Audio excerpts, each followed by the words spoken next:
And then I thought of the, like another way that I can do the canvas without, you know, another way that I can do it that I can actually show you on live. So I'm going to show you how I'm going to align this and how I'm going to, because I really wanted to show you guys how I apply it to the canvas. But I was kind of trying to figure out really quickly how I can do the alignment of it without compromising, you know, the class. So I'm going to show you how I'm going to do that. So first thing I did was I measured down how far I wanted my design. If you did not see me do the application part for the vinyl to the transfer tape, I had some strips of contact paper, and the leading edge is completely straight, and it's going to be even all the way across because I aligned it with the top of my paper. So it is completely straight. Everything on it, you know, below it's going to be completely straight.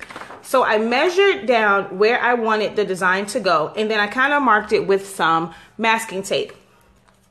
Now I'm going to take my ruler and place it. So I did it at the bottom so that it's not going to come into the design. So now I'm going to place my ruler right at that line. And just, you know, of course, because I can't draw on it. So I just made the markings with a piece of masking tape. So now that I have that on there, I use my ruler, and I'm actually going to kind of just, actually don't need to go all the way across. So I'm going to break it off, but I'm going to use that as my guideline to kind of create a longer piece of a guideline. It doesn't matter if it's bunched up. I just want to make sure that the leading edge is straight. So I'm just going to, line this up like this, okay? So now when I take my transfer tape, I can butt the straight edge of my transfer tape up against that piece of masking tape. So I know it will be straight when I put it down. So now we'll just have to check my spacing on the side. Okay, so this grandma's there. This, so it's kind of, okay, so I'm going to kind of fiddle around with it. I had to kind of feel it because I didn't really worry about the sides, making sure those were even. As long as I had the top even, you know, I can kind of guesstimate on the sides. So I'm going to put that there. And that's about where I want it. The grandma may be a little bit too close to this side, so I'm going to shift it over. And, oh, I'm sorry, underneath here, I have a book, okay? So that when I'm transferring it, I have pressure underneath my canvas. So I just have a book under there. So now that's aligned to the top. It's spaced how I want it going this way. I'm gonna take some more masking tape. I go for a lot of tape, but it's not that expensive, and it's worth it to not have the headache of things being misaligned. So now that it's down, I'm gonna just tape across there again just to keep my transfer tape in place. Okay, and now I'm gonna start on this one and like removing these. Yeah, I'm trying to remove them all together. I taped them together, so I had to fix the grandma part, so I had to tape the backings back on them. And take this one off. Okay, so now I'm just going to use my squeegee to push it down.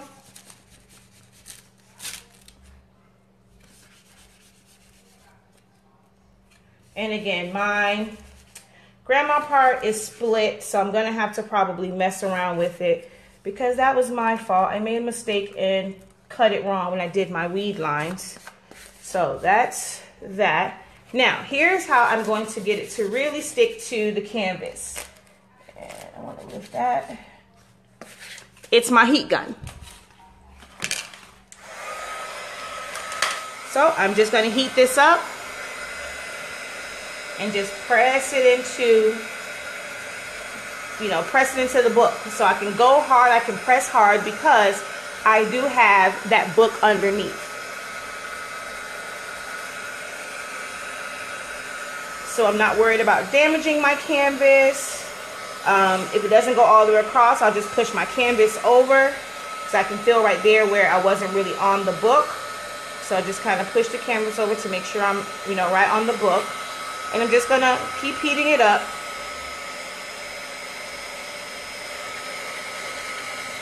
And you can kind of tell like when it's really heated up because the color on it will change a little bit.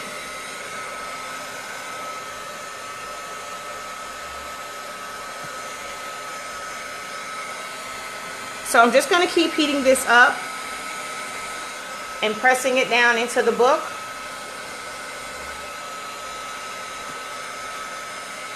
And it's really going to soften up this transfer tape to where it's going to make it really easy to remove. So as I heat it up, and you can like, if I pull this, it'll actually, you can probably see there it's ripping a hole in it.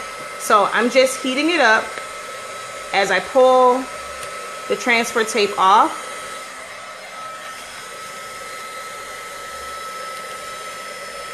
Ah, almost burned myself.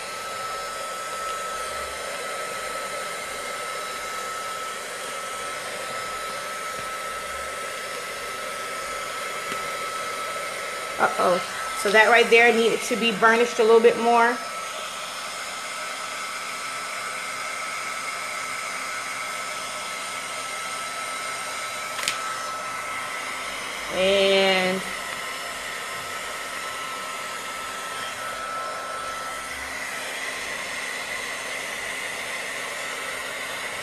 And that's another thing with, I'm sorry guys, I'm on the floor doing this because I had stuff, I'm working on my son's invitations and all that stuff is on my work surface. So hold on, I'm trying to readjust because my back is now hurting because I'm on the floor because I have invitation stuff on my desk. And the joys of having it in the strips is as I pulled it off, you saw the first one came off. So like right here, it wasn't all the way down. So I'm going to go back and re-burnish that, but I can take that strip off. And like right here, let me fix this. Oh, I did it the wrong way. So now you get to see me try and correct this mistake I just made because I blew it and there we go. So can't even tell now. Okay. Yes, my hair dryer is here too. You can do it, and I'll explain the difference between, so the hair dryer works too, but I will explain the difference between the hair dryer and using the heat gun. But yeah, have my hair dryer here too, so I knew that question was gonna come up. So,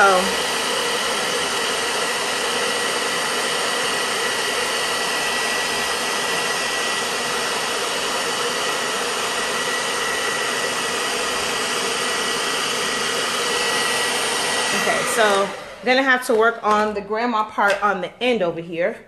Because again, this is split. This design was kind of messed up. It had a big split going down the middle. So this part, actually, I don't think I went over there because that's where the wood is. So I think I just didn't burnish that down. And again, so I'm gonna just pull this strip off, and it makes it really easy to pull it off because it's in a strip.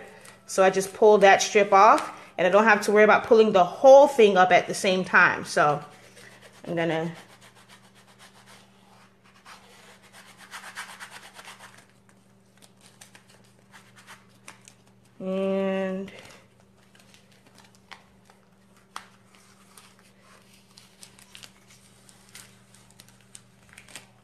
and there you go. And then I'm going to go back over it with the heat. And let me take my masking tape off. Oh, actually, I forgot I need to transfer the top one. So let me do that because I didn't actually transfer the top design, the border on it. Okay, so the difference between the hair dryer, it will work. It will take a little bit longer. Heat guns blow mainly heat, just a little bit of air. So it's more heat. So it's going to heat up the vinyl. It's going to heat up the adhesive quicker.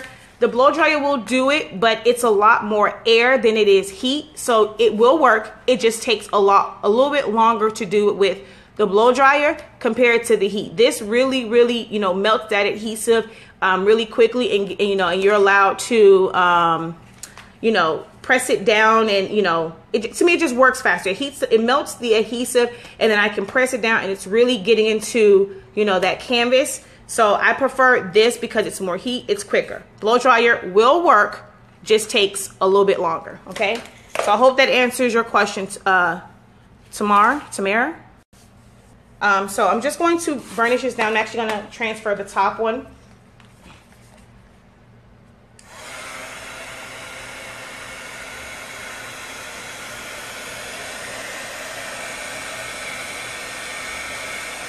And this piece right here that I messed up. There you go. And once I, take the transfer tape off, I do go back over it with the heat gun. And you will see the difference, like when you're going over it, once you remove the transfer tape, and you can see how the vinyl is melting or how it's softening up. Like, you'll really start to see the canvas come through it, and you know that it's down on it really, really good. So I'm going to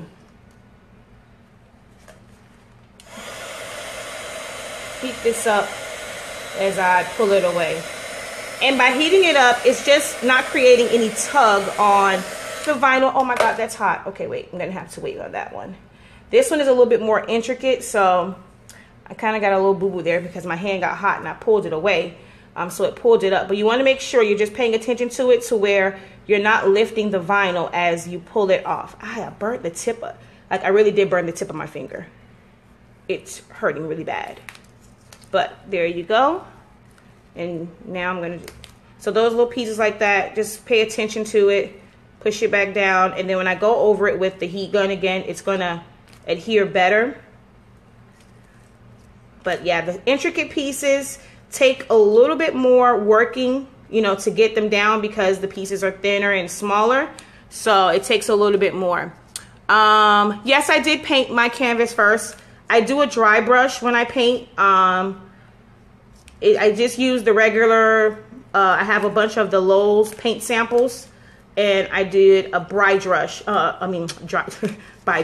dry brush when I painted the canvas.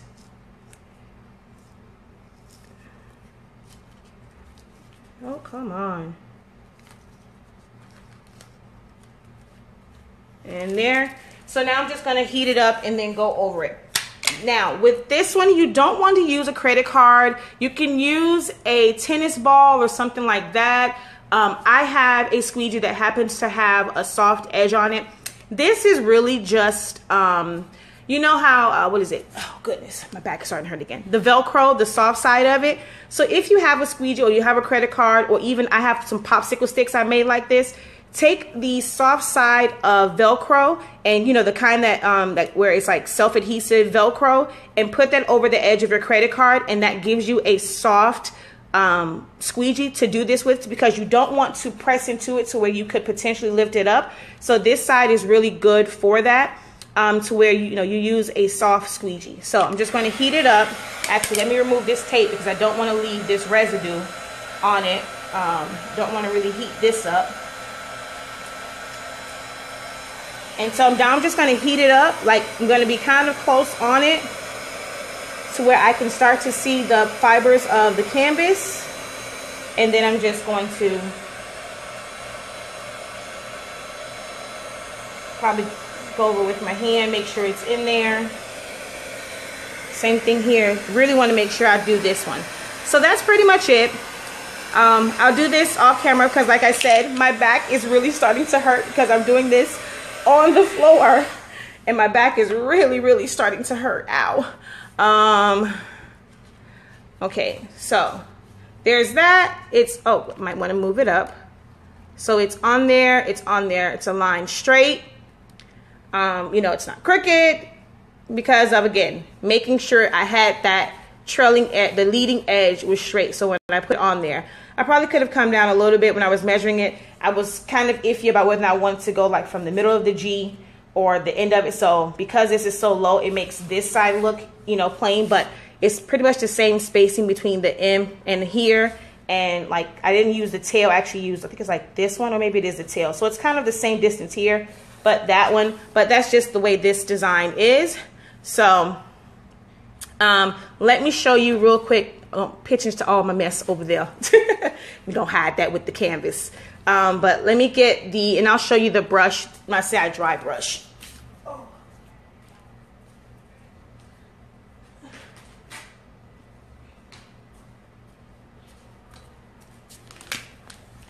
So I always just take my paint from Lowe's in squirt bottles, just, you know, kind of give you an idea, just on a paper plate. But I use a dry brush, and I'll go and I'll clean this, but I won't use this again until it is fully dry, like to paint something, because I dry brush. I keep a bunch of them. So like I have them for different colors, but I won't use it again until it's completely dry. But it's not like super wet. Like when I put the paint on it, it's just the paint. So it's more of a dry brush, and I go light strokes on it the first time. Then I go again up, and then I just do it a couple of times and not do it too heavy, to where, you know, it doesn't take very long for the paint to dry. My other tip and trick for getting it to dry, if you have a blow dryer that has the button that you can press for cold air, it's good, because you go over it with it on high for heat, hold down the button to where it blows cool air, and it will kind of cure it a little bit faster. So I'll go hot, blast it with the cold, hot, blast it with the cold, and it helps this to dry a lot faster, and it doesn't dry sticky or tacky. And that's how I make my canvas signs. So hope you guys found that helpful. If you have any questions, please feel free to leave it as a comment below. I probably won't see them as far as answering them live, but I'll be able to answer them via text, like, you know, regular messages. So until next time, guys, have a great one. Happy Mother's Day. And yeah, I'm going to go lay down now because now my back hurts. Later, everyone.